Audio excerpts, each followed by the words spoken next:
Mesdames, Messieurs, nous allons pouvoir commencer. Merci d'avoir répondu à notre appel pour ce point presse à l'occasion de l'avenue de Marion Maréchal Le Pen à Saint-Malo.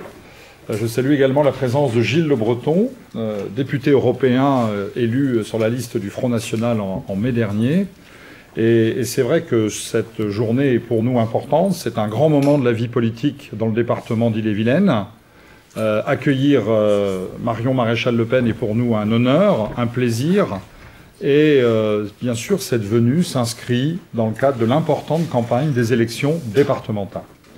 Le Front National a déjà remporté une première victoire en Ille-et-Vilaine, en Bretagne et en France. Cette première victoire, c'est qu'il a démontré qu'il pouvait présenter des candidats partout, avec des règles pourtant très difficiles. 4 candidats par canton, 2 titulaires, 2 remplaçants, la parité intégrale. Eh bien, nous avons relevé le défi.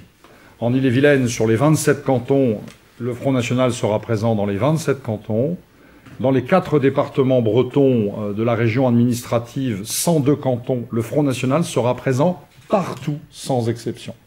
Je vous demande de mesurer cet énorme exploit dans cette région qui a été, et j'insiste beaucoup sur le passé que j'emploie, qui a été une terre de mission pour le Front National et qui est aujourd'hui un territoire où le Front National progresse très vite et va encore progresser.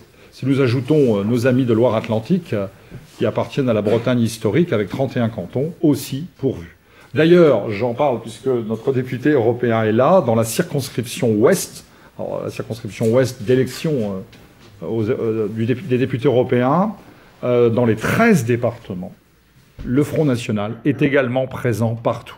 C'est-à-dire que l'Ouest est aujourd'hui maintenant une terre où le Front National est implanté, enraciné, et nous pensons bien, à l'occasion de ces élections, réaliser de nouveau une très forte progression. Nous sommes ce soir, vous le savez, dans une soirée de grande marée à Saint-Malo. La vague bleu marine va déferler sur toute la Bretagne et sur tout l'Ouest, nous n'en doutons pas. Alors ces élections sont pour nous très importantes parce que nous avons beaucoup de choses à dire à nos concitoyens, beaucoup de choses. Je signale ce que beaucoup de vos confrères ont déjà relevé. Nous sommes dans une situation absolument incroyable. À 3 ou 4 semaines du premier tour, nous ne connaissons pas les compétences du Conseil départemental de demain. C'est-à-dire que la loi n'est pas votée. C'est du jamais vu dans l'histoire, je crois, de la République. Il faut y voir un signe de la déliquescence de l'État, de l'intérieur. Alors nous, que disons-nous eh bien, à nos électeurs? Nous leur disons premièrement que ces élections vont être l'occasion de tourner la page de l'UMPS. De tourner la page de l'UMPS et de mettre en place, dans les conseils départementaux, une nouvelle génération d'élus. Le Front National présente énormément de jeunes à ces élections. C'est une chose qu'il faut également relever. Tourner la page de l'UMPS et aussi ces élections, pour nous, s'inscrivent dans une stratégie globale qui est beaucoup plus importante, qui est la prise du pouvoir. Oui, aujourd'hui, qui est devenue réalité possible.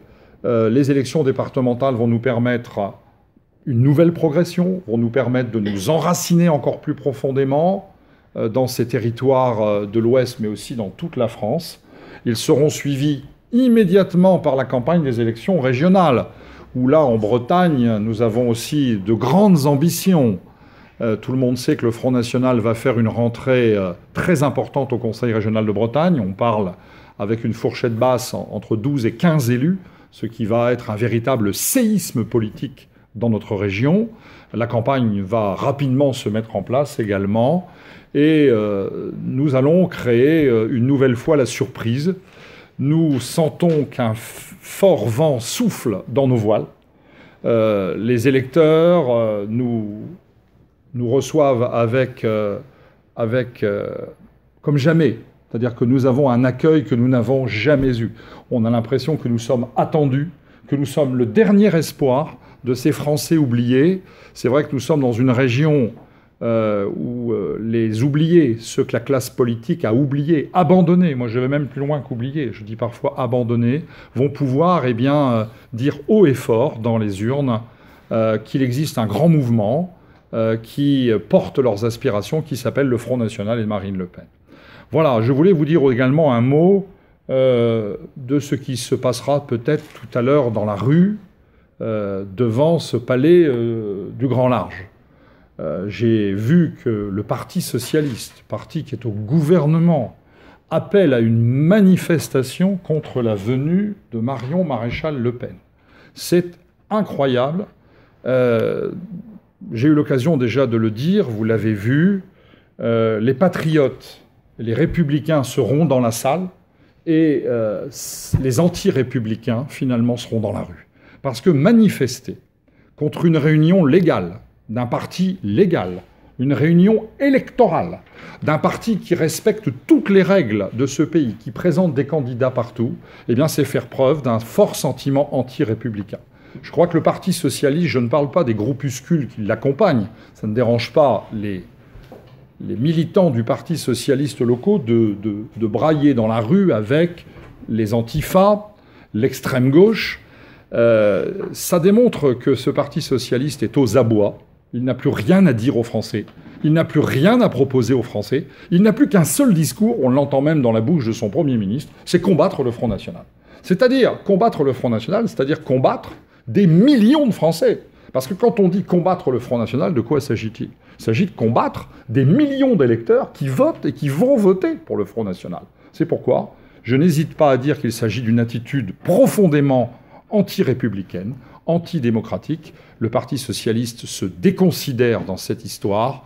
Il y aura bien évidemment plus de monde pour écouter Marion tout à l'heure que dans la rue. Mais je voulais quand même insister sur ce point parce que, vous voyez, j'apprends par exemple que M. Valls va venir à Rennes la semaine prochaine. Voilà. Alors que vient-il faire ? Vient-il parler de l'emploi en Bretagne ? Vient-il parler de la désindustrialisation de la Bretagne ? Vient-il nous parler de la ruralité abandonnée ? Non, il vient soutenir les candidats du PS à Rennes. Eh bien, qui va payer le billet d'avion d'ailleurs ? C'est le candidat voilà. ou le billet de train ? C'est le candidat ou c'est... Ça, c'est une vraie question, comme dans le Doubs c'est d'ailleurs. l'argent de l'État Comme dans le Doubs. De nos impôts, plutôt. J'ai un scoop à vous donner. À l'occasion de cette venue de Manuel Valls, le Front National n'organisera pas de contre-manifestation. Voilà. Voilà le scoop que je voulais vous donner. Parce que nous sommes des républicains, nous sommes respectueux de la libre expression et de la libre manifestation. Donc, bien évidemment, d'ailleurs, je précise que le Front National, en 40 ans d'existence, plus de 40 ans d'existence, n'a jamais appelé à manifester contre une réunion tenue par des adversaires politiques. Voilà ce que je voulais vous dire. Alors nous, ici, nous sommes plein de dynamisme, plein d'espoir, que ce soit dans le pays malouin, dans toute l'île-et-Vilaine, mais aussi dans toute la Bretagne. Je pense que tous les observateurs regardent finalement une seule chose dans ces élections. C'est la seule chose qui intéresse tous ceux qui s'intéressent à la politique. Quel sera le score du Front National ? Voilà. C'est le seul intérêt de ces élections. Combien il y aura de second tour ? Car il y aura beaucoup de second tour. Et au second tour, tout est possible.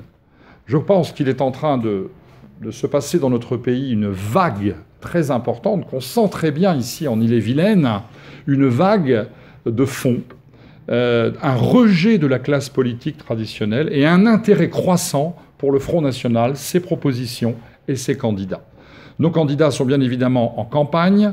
Ils ont entamé leur campagne depuis longtemps. Nous sommes d'ailleurs la formation politique ici en Bretagne qui a présenté ses candidats en premier, qui montrait que nous avons été prêts avant tout le monde. Nous avons réalisé un travail considérable. Nos candidats sont déjà en campagne, alors que finalement les autres règlent toujours les problèmes administratifs très nombreux de cette élection. Le terrain est quasiment vide devant nous. Nous ne rencontrons plus les militants de la classe politique. Et les Français viennent très nombreux à notre rencontre. Voilà ce que je voulais vous dire en introduction de cette conférence de presse, sur le point sur notre implantation en Bretagne, sur nos espoirs, notre dynamisme et aussi toute notre joie d'accueillir Marion avec nous ce soir parce qu'elle incarne la jeunesse, le dynamisme du Front National, celui dont a besoin notre pays. Voilà, donc je lui passe très volontiers et tout de suite la parole. Merci Gilles pour cette introduction. Concernant la venue de M. Valls, c'est une fois de plus la démonstration que décidément il n'est pas le Premier ministre de tous les Français, mais qu'ils sont enfermés encore dans leur logiciel de socialistes uniquement. Ils sont incapables de sortir de cette posture pour incarner véritablement les fonctions qui sont les leurs. Mais comme je le disais très récemment d'ailleurs sur un autre sujet à un député du Parti socialiste, il faut être économe de son mépris tant il y a de nécessiteux. Chateaubriand. Exactement. Donc je crois que c'est ce qu'il faut avoir comme réflexion lorsque l'on sait qu'ils seront 30 à s'agiter dans la rue. Et pour une fois d'ailleurs, ils vont peut-être afficher les logos du PS, parce que sur les bulletins de vote, ils les cachent. Depuis quelques élections, ils ont un petit peu honte de la situation. Alors comme vous pouvez le voir, la Bretagne mobilise tous les échelons du Front National, le local, le national, l'européen, car je crois que nous sommes parfaitement conscients que nous ne pourrons pas gagner la présidentielle de 2017 sans la Bretagne. Voilà, c'est vrai que, comme tu l'as dit, la Bretagne était une terre de mission. C'est une terre où nous progressons, c'est une terre où le potentiel électoral est très important. Et c'est l'un des territoires d'ailleurs qui pourra faire la différence demain pour gagner cette élection, parce que nous sommes conscients de cela, parce que nous mettons beaucoup d'espoir sur la Bretagne. Eh bien, tu n'as pas ménagé tes efforts pour être présent partout dans cette stratégie globale d'ancrage local amorcée par Marine Le Pen, qui nous permet aujourd'hui d'avoir des candidats et puis des élus connus, reconnus, qui s'inscrivent sur leur territoire et dans le temps, et qui, je le pense, demain feront la différence, obtiendront les quelques pourcentages qui nous manquent trop souvent lors des élections. Alors si ça peut vous intéresser, au niveau national, c'est intéressant. Nous avons 7648 candidats présents dans 1912 cantons, et nous couvrons donc plus de 93% des cantons du territoire, contre 78% pour l'UMP et 77% pour le PS. Cela signifie que près de 98,3% des électeurs français pourront glisser un bulletin Front National dans l'urne lors de ces élections. C'est une première, et donc comme tu l'as dit, la Bretagne ne fait pas exception à cela, ce qui est tout à fait admirable. Nous insistons parce que c'est une première victoire d'étape. Longtemps, on a accusé le Front National d'être un parti finalement national, mais incapable d'être incarné localement par des personnes. Et ben, nous faisons la démonstration exactement inverse, comme nous avons pu le faire par le passé, d'ailleurs au niveau national, avec les municipales. D'ailleurs, de potentielles victoires, des surprises possibles, parce que c'est vrai que souvent, on se concentre en Bretagne sur les grandes villes, et on oublie trop souvent les territoires un peu plus excentrés, un peu plus ruraux, où tu me rappelais que nous avons fait parfois plus de 25% aux européennes. Donc c'est vrai qu'avec ces nouveaux modes de scrutin, où le droit d'entrée au deuxième tour est extrêmement exigeant, 12,5% des inscrits, avec la moyenne d'abstention, ça fait aux alentours de 25%. Autant vous dire qu'il n'y a pas de place pour les faibles, c'est sans pitié. Sans pitié, et il est vrai que le Front National a fait la démonstration d'avoir la possibilité de faire des scores très importants. Donc c'est vrai que ce mode de scrutin majoritaire uninominal, qui était censé favoriser le bipartisme UMP-PS comme les autres d'ailleurs, eh bien finalement aujourd'hui va peut-être se retourner contre ceux qui l'ont mis en place et permettre l'émergence au contraire du Front National par un effet mécanique qu'il n'avait pas anticipé. Donc nous ne partons pas perdants du tout. Et d'ailleurs, nous serons certainement confrontés, peut-être en Bretagne, mais aussi ailleurs, à des majorités relatives. Certainement des majorités relatives où le Front National va être amené aussi à avoir son mot à dire dans les décisions à prendre par la majorité future. Et donc nous ne serons pas dans un simple rôle d'opposition et de représentation, mais véritablement dans un rôle actif, parce que ces élections vont se prêter à ces majorités relatives. Alors, comme tu l'as relevé, c'est une élection un peu atypique, déjà par le mode de scrutin, parce qu'une espèce de binôme Shabada-Bada, avec l'exploit quand même d'avoir moins de cantons, mais plus d'élus. C'est tout à fait merveilleux dans le cadre des grandes économies d'échelle que nous vend le Parti Socialiste, puisque au hasard, dans le Vaucluse, par exemple, nous avons moins de cantons et 10 élus de plus. Donc, c'est tout à fait pratique pour un département de 500 000 habitants. Bref. Nous sommes donc dans la situation de ce qui est en train de se profiler d'un département qui va être en réalité, à défaut d'être supprimé, faute de majorité pour une réforme constitutionnelle, à défaut d'être supprimé, va être totalement vidé de sa substance. C'est-à-dire que le département, finalement, ne se cantonnerait plus qu'à la politique sociale. Et l'ensemble de ces politiques de proximité, c'est-à-dire les transports, scolaires, les transports interurbains, même les collèges ou même le tourisme seraient demain transférés à la région ou du moins co-gérés avec la région. C'est tout à fait paradoxal, puisque dans le même temps, nous avons créé des hyper-régions beaucoup plus vastes, pas pour la Bretagne, mais beaucoup plus vastes, et dans le même temps, nous supprimons l'échelon de proximité. C'est assez inquiétant parce que ça veut dire que ça va, une fois de plus, accélérer la fracture territoriale entre ces grands centres urbains où finalement tout va se décider, et puis ces territoires ruraux, plus excentrés, qui vont voir parfois des décisions se prendre à plusieurs centaines de kilomètres de chez eux pour des politiques qui pourtant nécessitent vraiment une gestion de proximité. Parce que les transports scolaires, c'est vraiment aller chercher les élèves parfois jusque dans les petites fermes familiales. Voilà, c'est vraiment quelque chose qui nécessite de la réactivité et de la proximité. Donc voilà, nous craignons cela. Je vous dis cela parce que ça va être un enjeu de campagne aussi. Dans cette campagne, nous sommes les défenseurs du département. Et nous sommes les seuls. Nous sommes les seuls. Parce que l'UMP est très ambigu. En réalité, il s'oppose à la réforme en tant que telle parce qu'ils ne s'accordent pas sur l'intégralité, mais ils ne sont pas pour la défense du département. Ils sont de fervents défenseurs des métropoles, ils sont de fervents qui happent complètement d'ailleurs les départements, ils sont des fervents défenseurs des intercommunalités, ils sont des fervents défenseurs également de ces hyper-régions administratives qui en plus n'ont qu'une cohérence culturelle, historique. La Bretagne l'a d'ailleurs grandement déploré lors de cette réforme. Et donc c'est vrai que ça va être un enjeu de campagne très important, le Front National défenseur du département comme échelon de proximité, ce qui malheureusement semble ne sera plus le cas demain. Et puis l'autre enjeu de campagne très important, c'est d'aller chercher les abstentionnistes.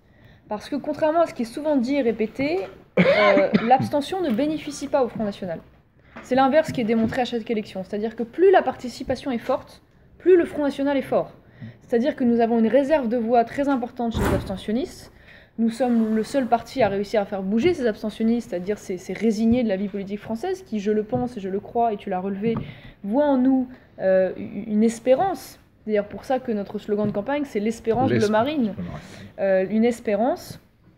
Et donc, évidemment, aller chercher ces abstentionnistes, qu'ils ne se désintéressent pas de ces élections, au vu de l'enjeu très important que cela est dans leur quotidien, de l'enjeu très important du combat institutionnel que cela représente, comme je le disais, la défense du département, et de l'enjeu très important en tant que tremplin dans la prise de pouvoir.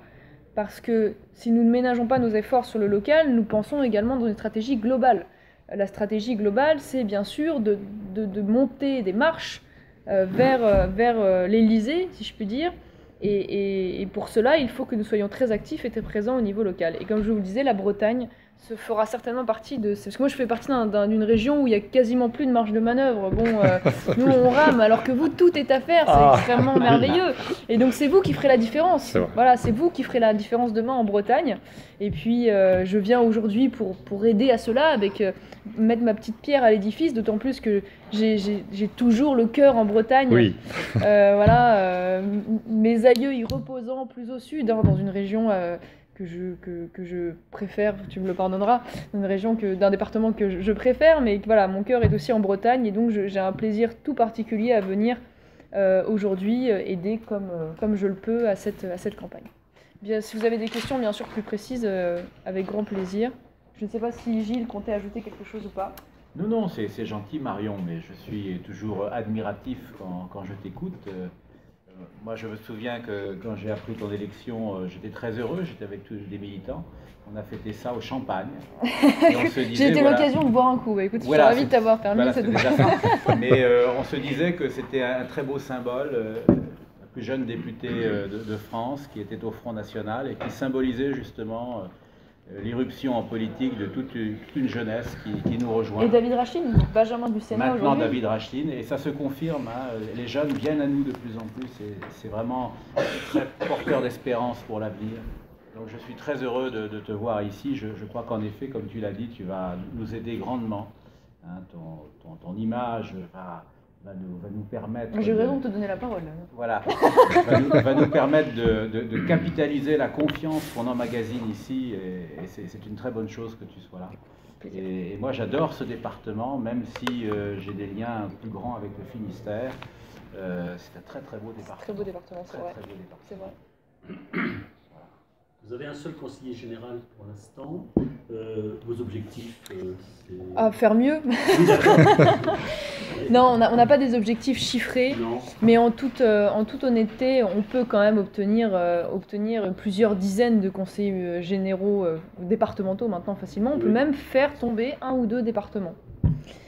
On peut même faire tomber 1 ou 2 départements. Sur le papier, après c'est toujours pareil, bon voilà, tout peut évoluer, mais au hasard, le Vaucluse par exemple, mais aussi dans le Nord, on peut avoir des surprises.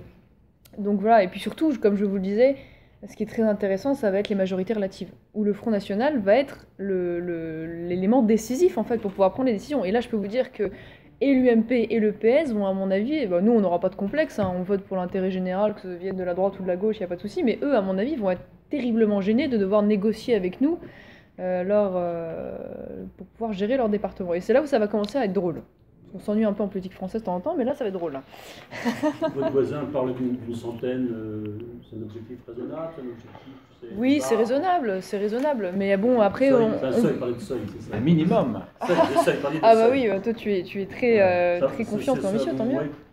Oui, ça me paraît pas délirant, C'est-à-dire qu'une vague, si elle est poussée par un vent encore plus fort, va beaucoup plus loin. Donc on ne sait pas exactement. Je pense même que dans des départements comme la Bretagne, dans les départements bretons, on peut créer quelques surprises.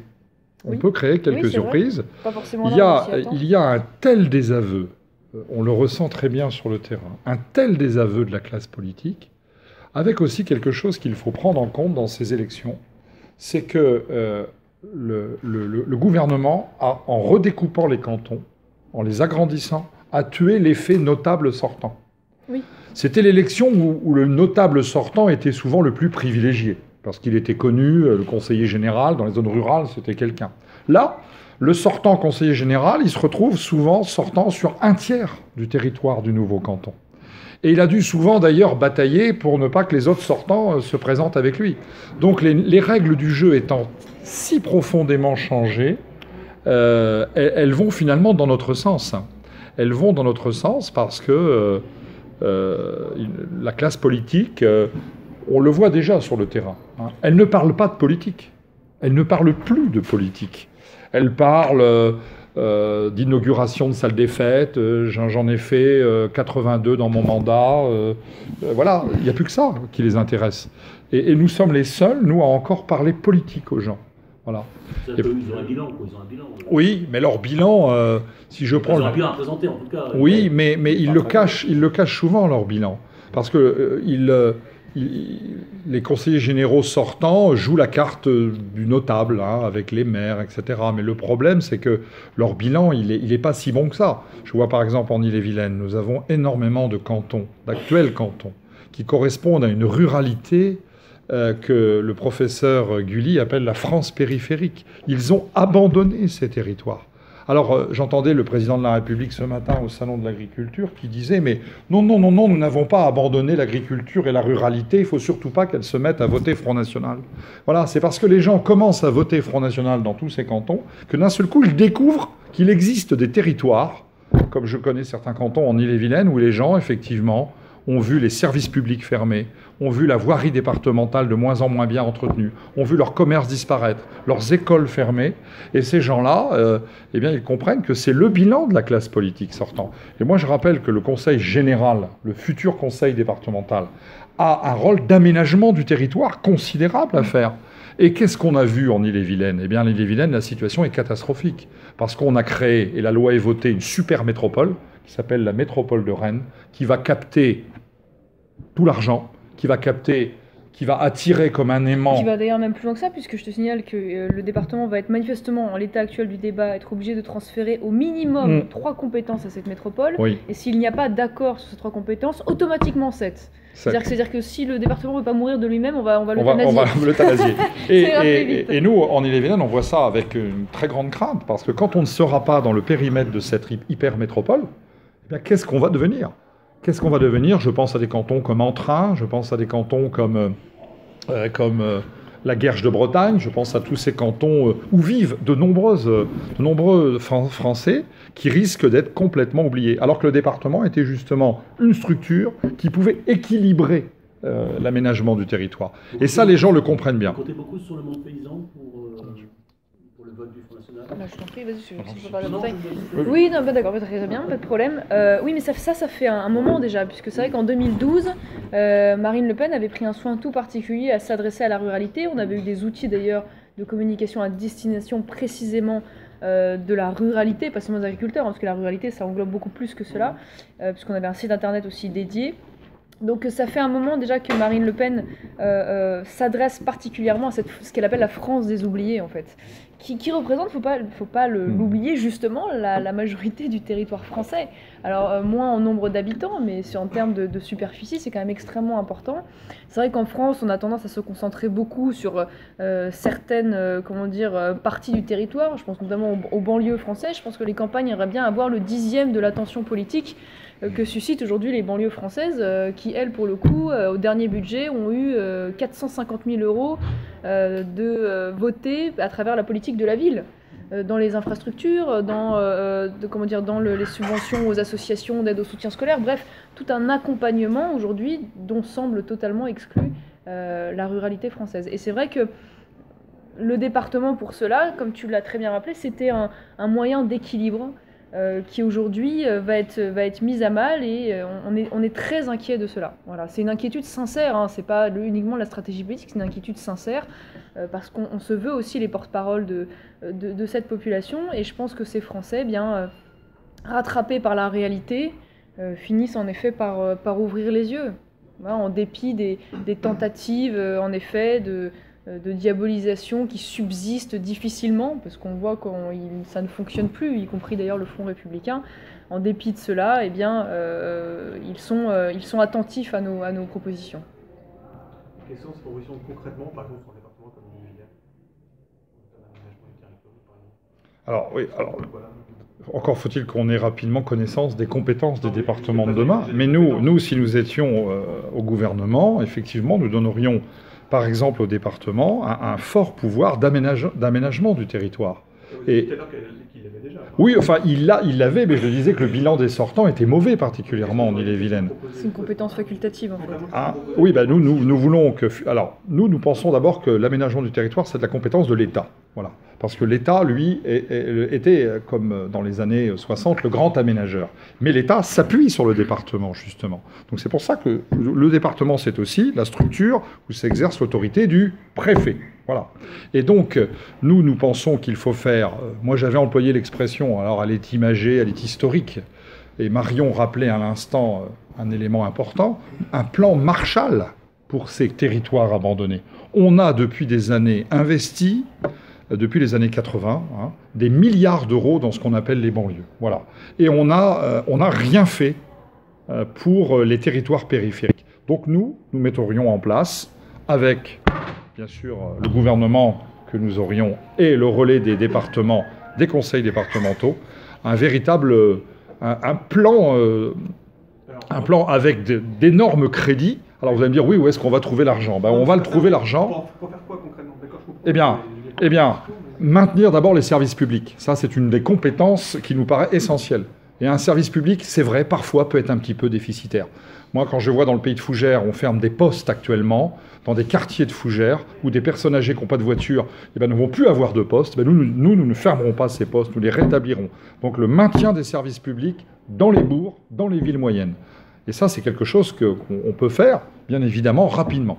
Deuxièmement, un vaste plan de soutien à l'agriculture, parce que nous avons un plan, Gilles pourrait en parler mieux que moi, de sortie de la PAC et de mettre en place une politique agricole française, une PAF, et puis aussi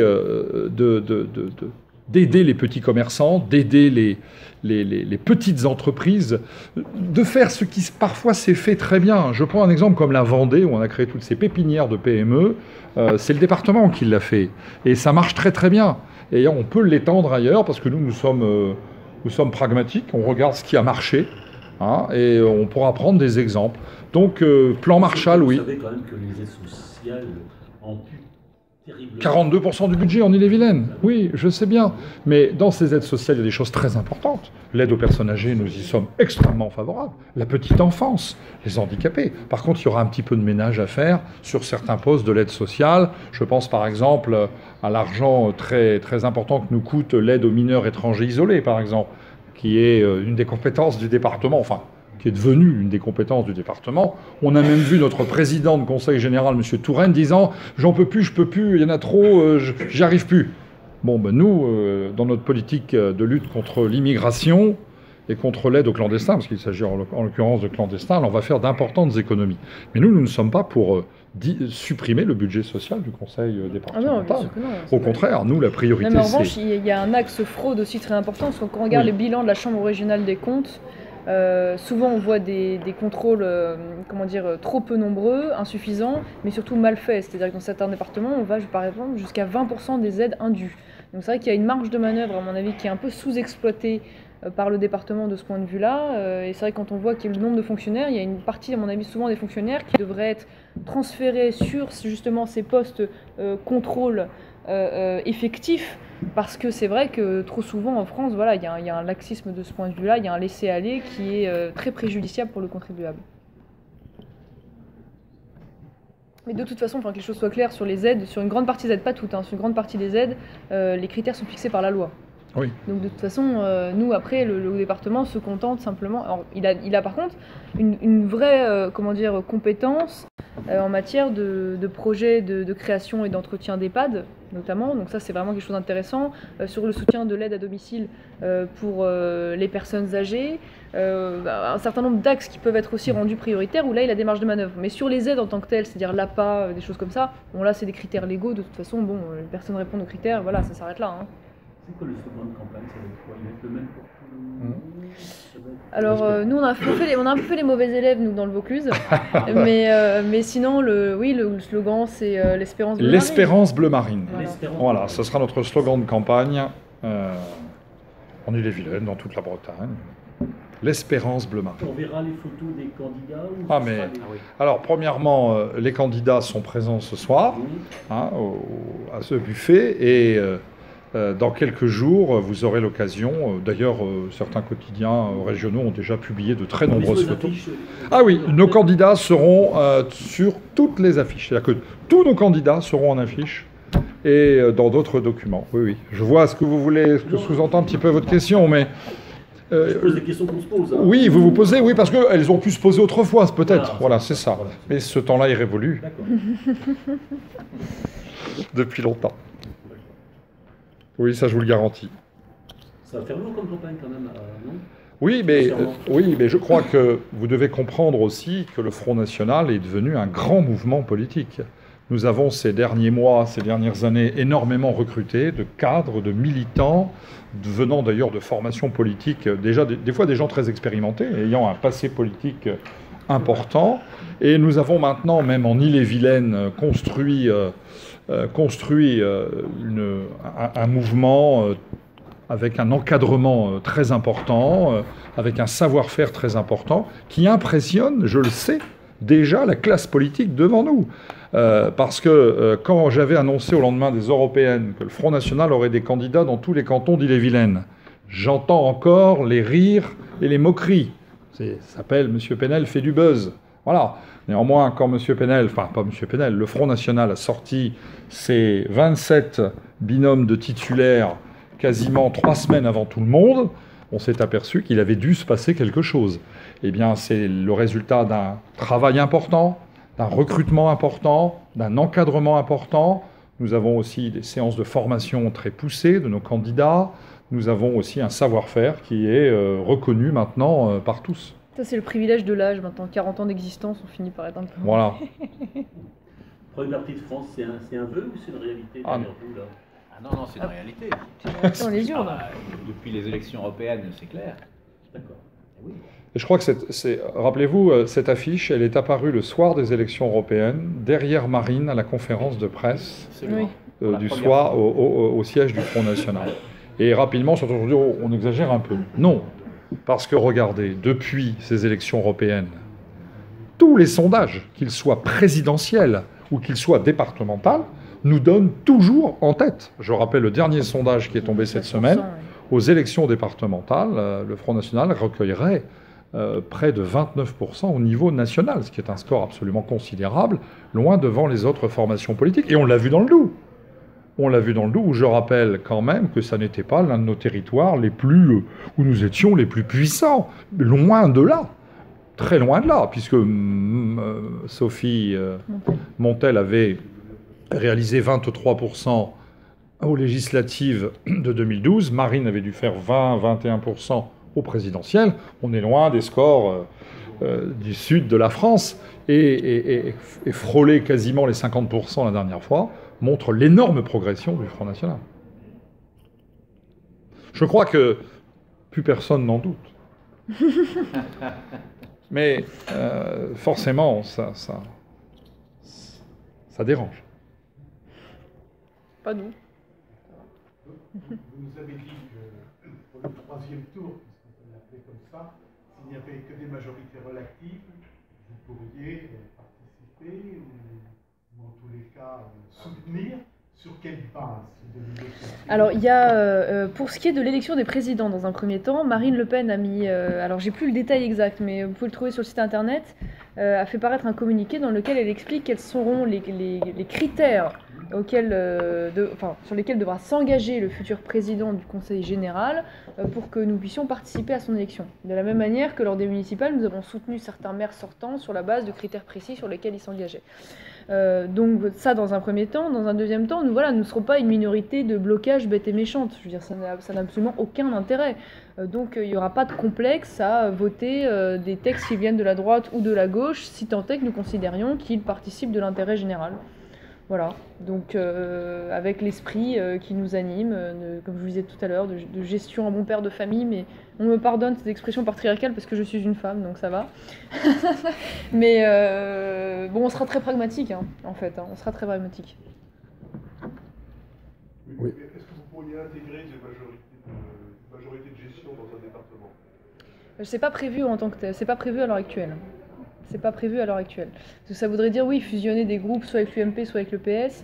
Ça pourrait être un petit peu... Obtenir des vice-présidences ou obtenir des... Oui, obtenir des vice-présidences, mais vous savez que ça s'est déjà fait. Figurez-vous, très récemment, dans le Grand Avignon, l'intercommunalité du Grand Avignon, nous avons un vice-président Front National, avec un président UMP, où il y a eu des accords de principe sur des points non négociables, voilà, du pragmatisme politique, si vous voulez. Donc je pense que ce sera le même esprit qui nous amènera, ce ne sera pas de la concession, ce sera du pragmatisme, simplement.